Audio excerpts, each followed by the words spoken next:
instead of looking at the cost value of inventory, what we do is we go, well, Paul, if you have a business today, how much do you sell a month? How much do you sell over the next 3 months? How well do you do that? And how much confidence do I have that you're going to sell 10 million over the next 6 months or 12 months or whatever period it might be? And I'm going to advance against that. And by advancing against that sales value, I'm now able to give you more money, and I'm able to give you money at a cheaper rate typically. And so that's really the only difference between revenue-based financing, as I call it, and inventory financing. It's all financing and you're still going to use it to buy stock, but I'm just giving you credit for the fact that I know you can sell it.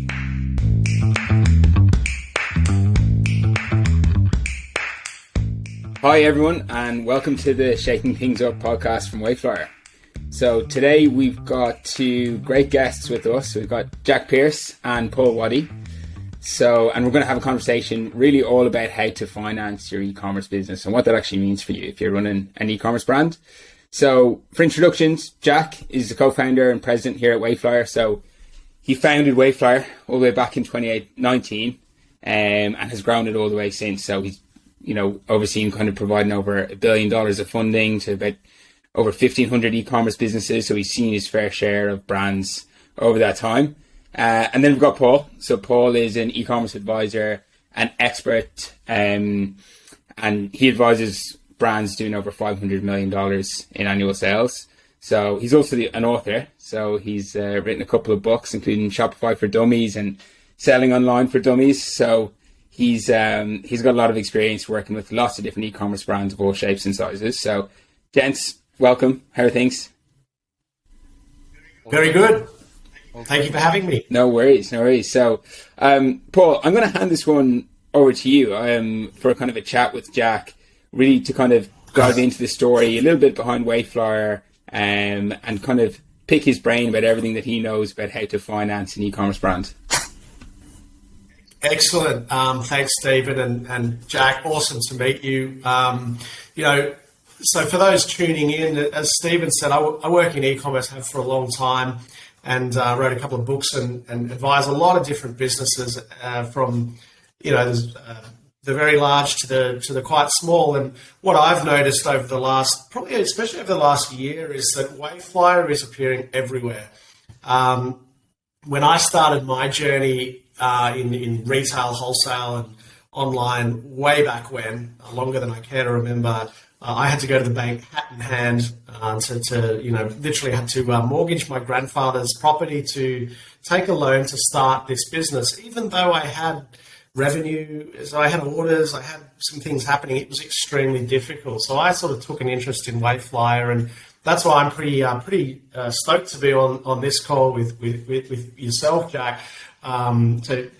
Jack's one of the co-founders of Wayflyer and the president. So I'm really keen to dive in, Jack, and just ask you straight off the bat, tell us a bit about your journey, like how you ended up doing this. But how on earth did you get into e-com revenue-based funding? Sure. Good question. It's funny, I've just been thinking back there as you were talking. Over the years, I've had a few e-commerce businesses, and just to clarify, calling them businesses is probably an overstatement because they didn't go fantastically. So maybe I should have read some of your books, Paul. No, I love the fact there's always a failure before the winner. That's a theme. So I love that. There's a few of them. I tried to sell many things online, tried to sell many things offline. The highlight was Christmas trees, I'd say, at one point in time, which definitely didn't lend itself. A little bit seasonal, Jack? A little seasonal, Paul. More relevant. So journey started with Wayflyer. I was working with an Irish entrepreneur, actually. So I'm from Ireland. And when I say from Ireland, I was born in New Zealand, so not too far from you, Paul. Parents are both Irish, and spent the first 6 years of my life in New Zealand before moving back to Ireland. But I was lucky enough when I was about 26 years of age to meet an Irish entrepreneur called Liam Casey. And he has a business called PCH. And what PCH do is they manufacture goods, prototype goods, design them, do a lot of like picking, packing, and fulfillment for a lot of brands you'd know today. So like people like Fitbit and GoPro, they would have designed all of their early products, and would still be involved to this day in the manufacturing.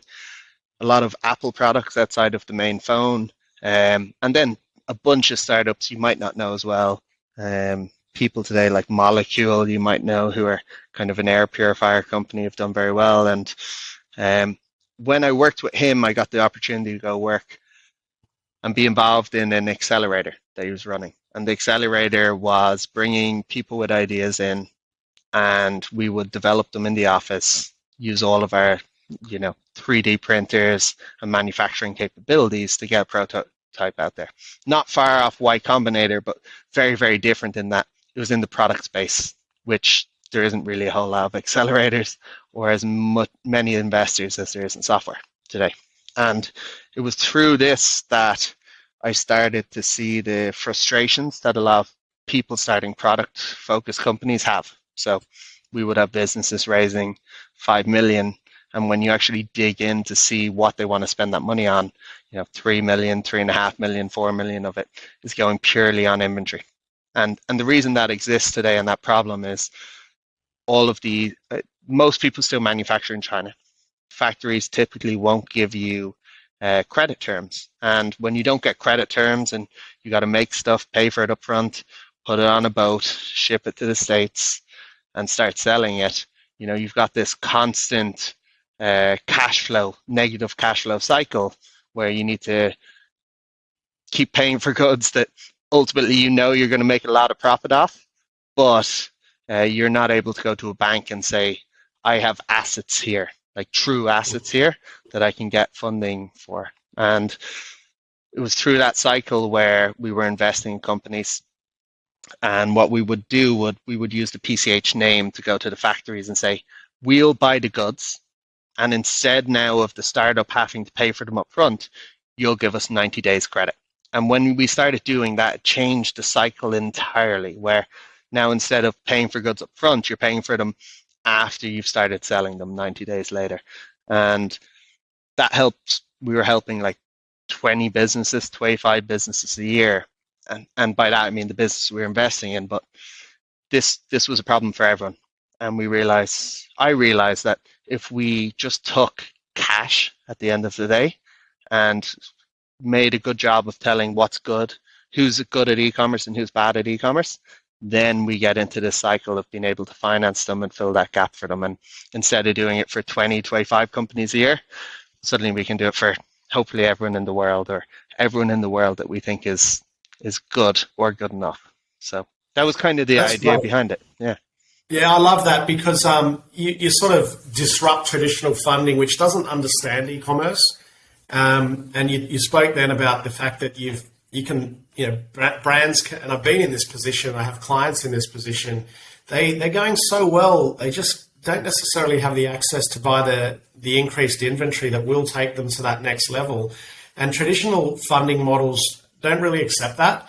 I think they don't understand it, and therefore they see it as risky. But I mean, I had a meeting yesterday with a client who's in this exact position. He just needs to buy that next shipment, which he can't quite fund at the moment, but the conversion rate is great on his site. His new customers are growing. His repeat, all of the metrics are there.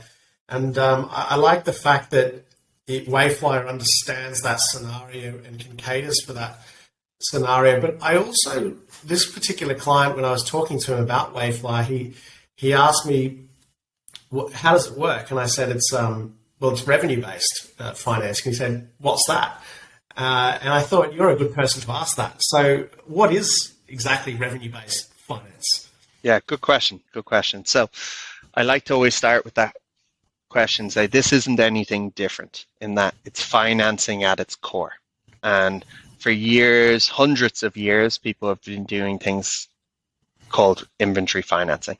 And very simply, inventory financing is saying, you have stock here, that stock cost you $1 million, and I'll give you 800,000 now against that stock.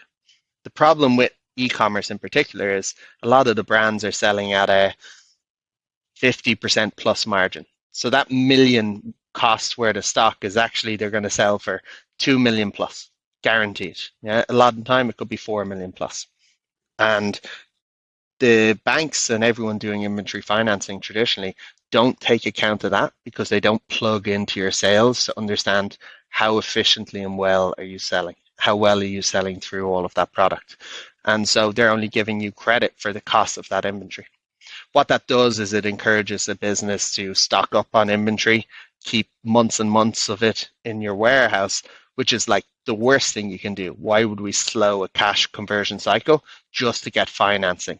And so instead of looking at the cost value of inventory, what we do is we go, well, Paul, if you have a business today, how much do you sell a month? How much do you sell over the next 3 months? How well do you do that? And how much confidence do I have that you're going to sell 10 million over the next 6 months or 12 months or whatever period it might be? And I'm going to advance against that. And by advancing against that sales value, I'm now able to give you more money. And I'm able to give you money at a cheaper rate typically. And so that's really the only difference between revenue-based financing, as I call it, and inventory financing. At the end of the day, it's all financing and you're still going to use it to buy stock, but I'm just giving you credit for the fact that I know you can sell it.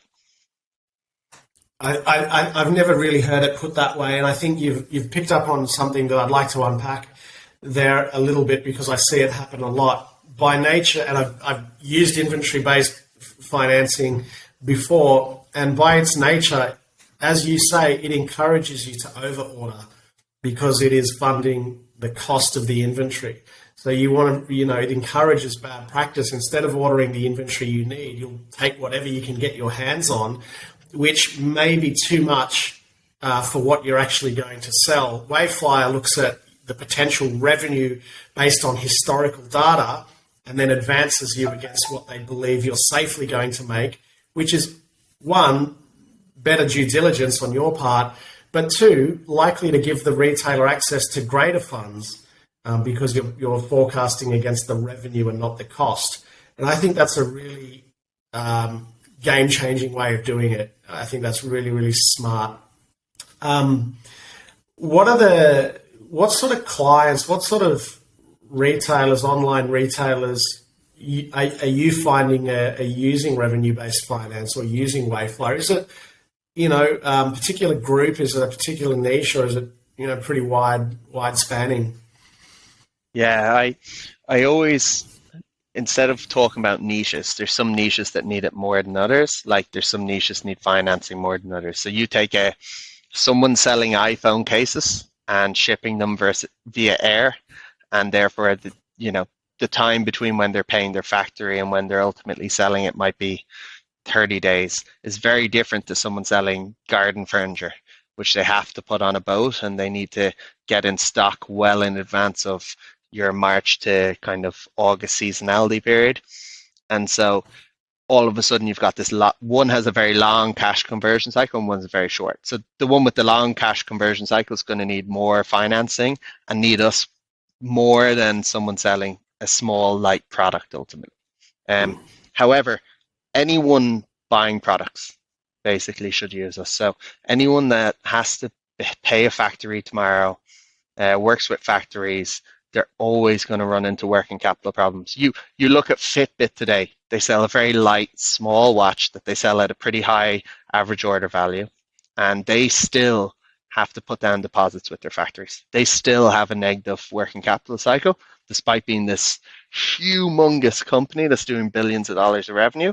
They still need to work with companies like Waveflyer. So I think anyone selling products, the only people that don't really use us are software companies. For the most part, if you're a software company, you're not going to have this working capital need.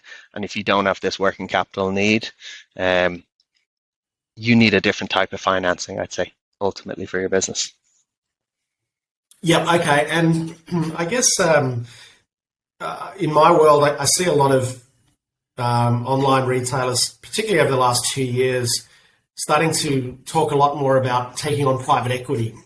And I think, if we're being honest, that there are one or two deals that were done in that space that probably lit up a few people's eyes and thought, we're all going to get that sort of money. I like the idea of, if you believe in the product that you're driving, then you why wouldn't you want to retain as much of that equity as possible until a certain point where you need to go to that next level or take on strategic investment or whatever it might be? But what are the benefits that you see of using revenue-based finance over taking private equity or taking forms of equity? Yeah, sure. I think, geez, for a period there of 2 years, it was like an entrepreneur's dream. We were all in a candy store for a little while, I think, and Now, it's drying up a little bit now, which has been an interesting change, let's call it. You know what? For me, one of the most interesting things about starting an e-commerce business. So Wayflyer is not a traditional e-commerce business. We need to raise money. We have a lot of capital needs. We ultimately give out money to customers, and so we need to raise money. For me personally, next time I go on another business, I love the idea of being able to bootstrap it. Being able to bootstrap it and own it entirely gives you so much more control. Now you control what the company does. You get to decide what products you sell. You get to decide what route you take. One of my best friends started the original, I don't know if you remember, scooter company that had the kind of two legs coming out the back that you kind of wiggled on. And an Irish guy, and he got on Ellen DeGeneres and everything. And he owned this entire company, and it was incredibly profitable, always going well. He had a private equity company come in, and he made money off that. Absolutely fantastic, but it was very early, I would call it. So he didn't extract all the value he should have out of it. And this was going back about 10 years now, and he went to the board and he'd spent a lot of time developing electric scooters, electric products. He was like, this is where it's going next. This was 3 years ahead of everyone else.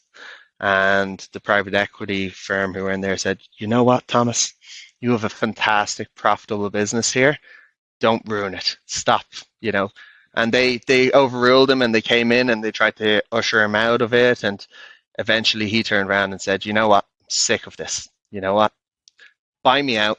I'm out of here. He left, set up an electric scooter company. He's now got this amazing business. He's bootstrapped since then to, it's worth like 400 million today. He owns 100% of it.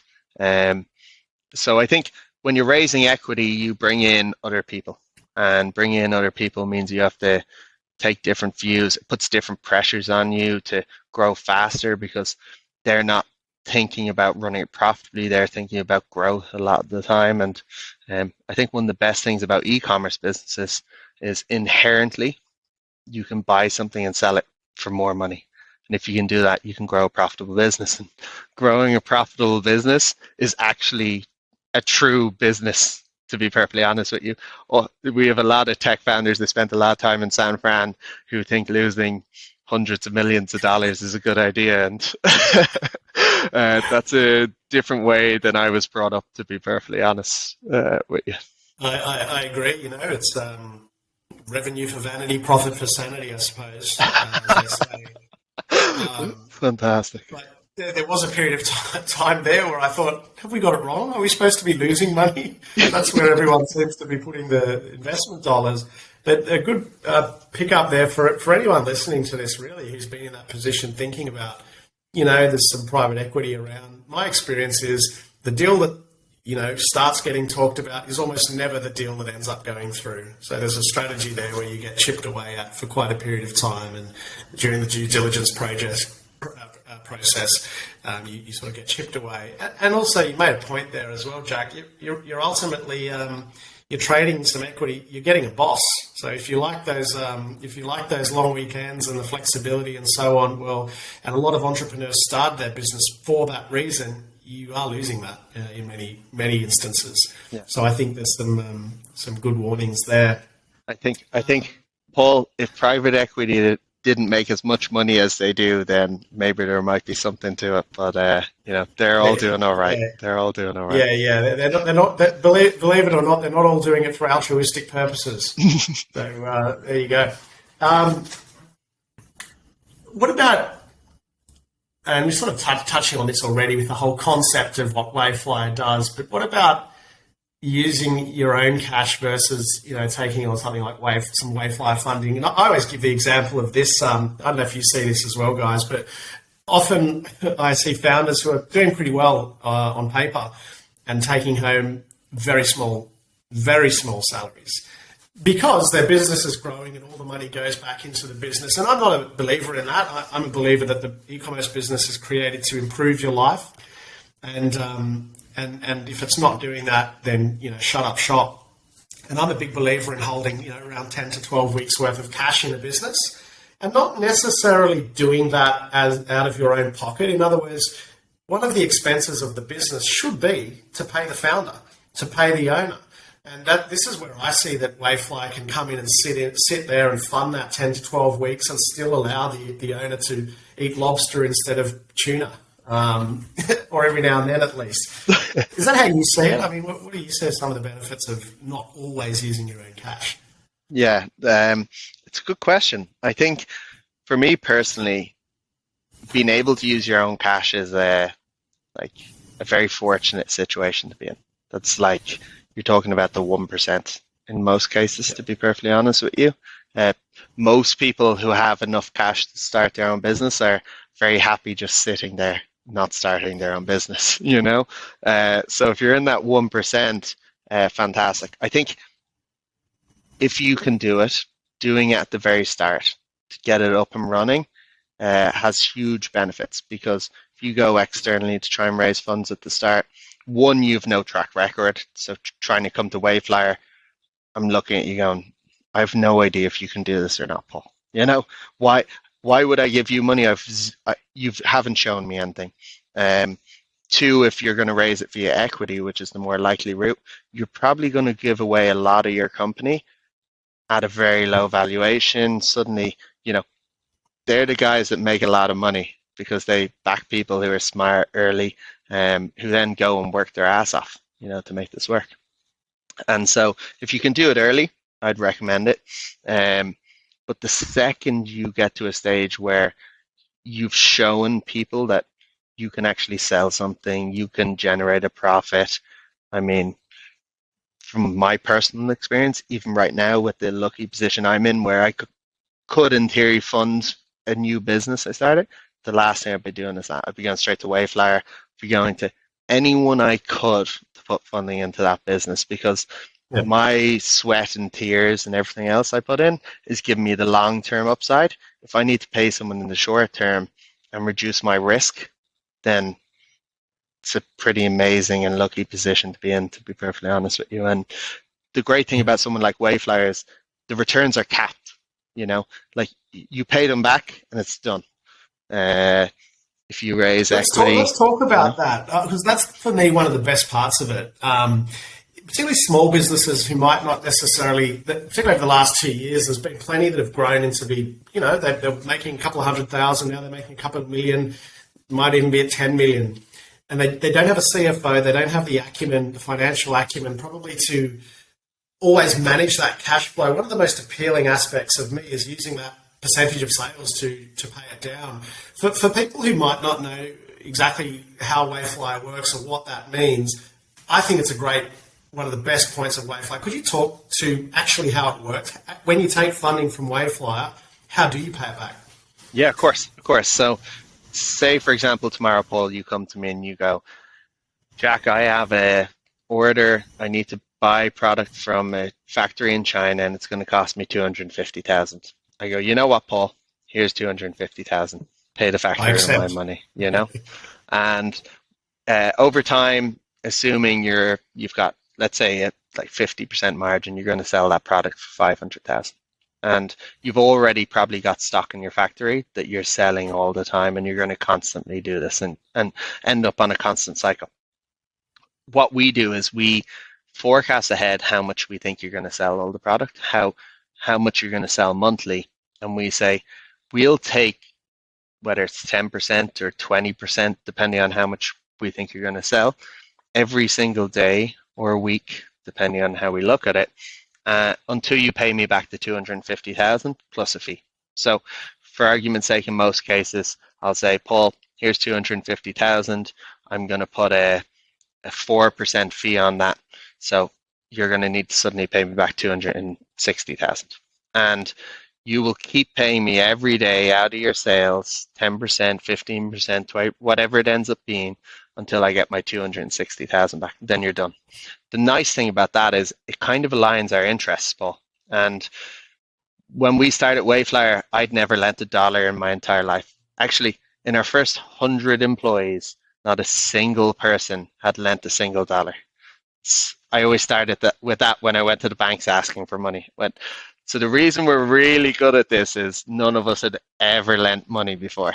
None of us came from banks. We come from e-commerce backgrounds. But what that does nicely is it aligns me to try and help you, because I'm reliant on getting back based on you producing sales. And so I'm encouraged to try and help you to generate sales over time. I'm encouraged to tell you what I see working in the market. I'm encouraged to tell you what I think you could be doing better. If, for argument's sake, sales drop off, I'm not turning around and saying, you owe me this much today, Paul, and you can't pay me. It's just a percentage of your sales that you're just giving to me every day. And I just really love the fact that aligns our interests. I think that's one of the key parts for this, is that you almost are repaying it and you don't feel it because it's not a massive lump sum. And I think it takes the financial responsibility off you when that decision is taken out of your hands. And it's very easy to incorporate into your financial modeling as a business. It's super simple.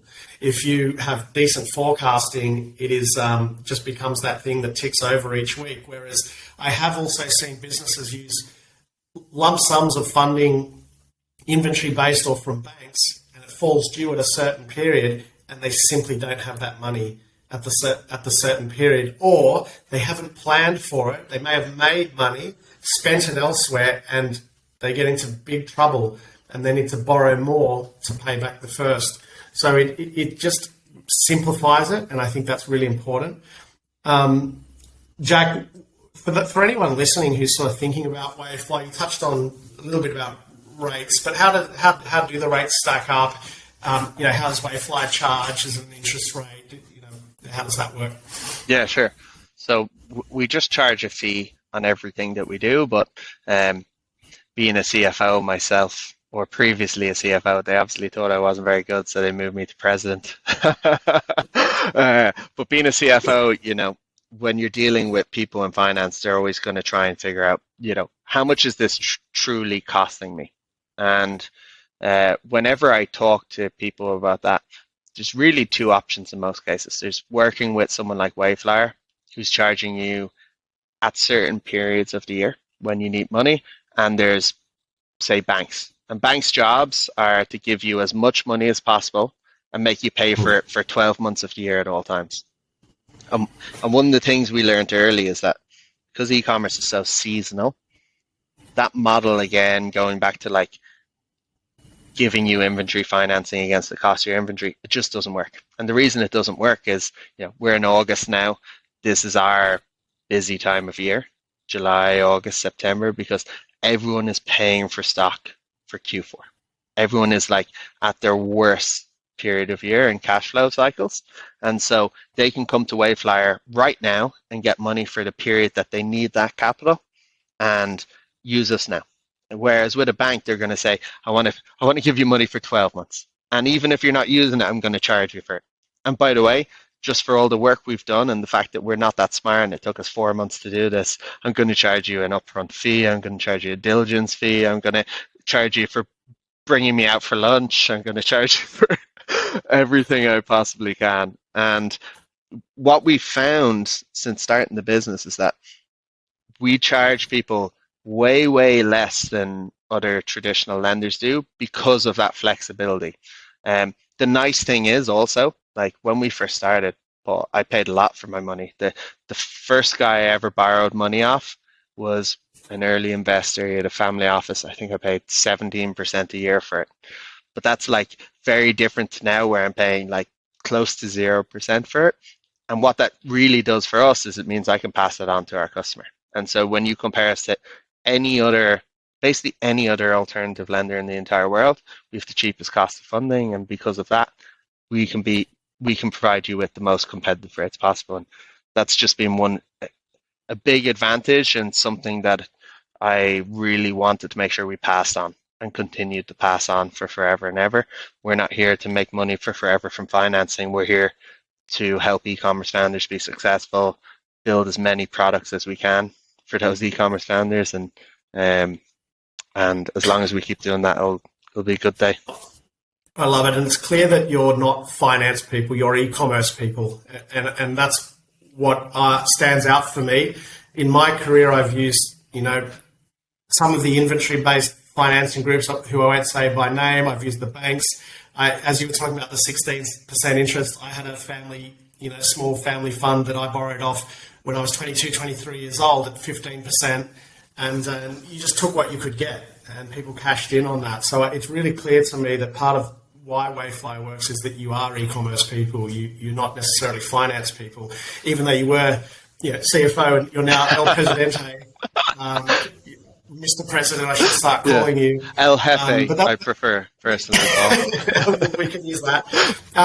We'll probably wrap it up there, but I just, from my point of view, I work with Wayfly because it makes sense to me, because I've used all of the other options, including private equity in my previous business. I've used them all. This one is the one that stands out to me. And when I did my due diligence on Wayfly, I already had clients who I work with using it. Some of them have spoken publicly about Wayfly, and it really checks out. And the reputation speaks volumes, and you simply don't get that trust in typical finance. So that's kudos to you guys, because I think that's what stands out. You're in e-commerce. Yes, you're in finance, but you are in e-commerce. Jack, I just wanted to say, thanks for joining me today, and Stephen for facilitating it. I really love the chat. Keep on doing great things, and you guys are taking the world by storm in e-commerce, and it's easy to see why. So massive congratulations to you. Thank you very much, Paul. Thanks for the kind words. Thanks so much for all the help you've given us and advice you give us over the time we've worked together, and look forward to a bright future. All right. Thanks, Paul. Thanks, Jack. Thanks, Stephen.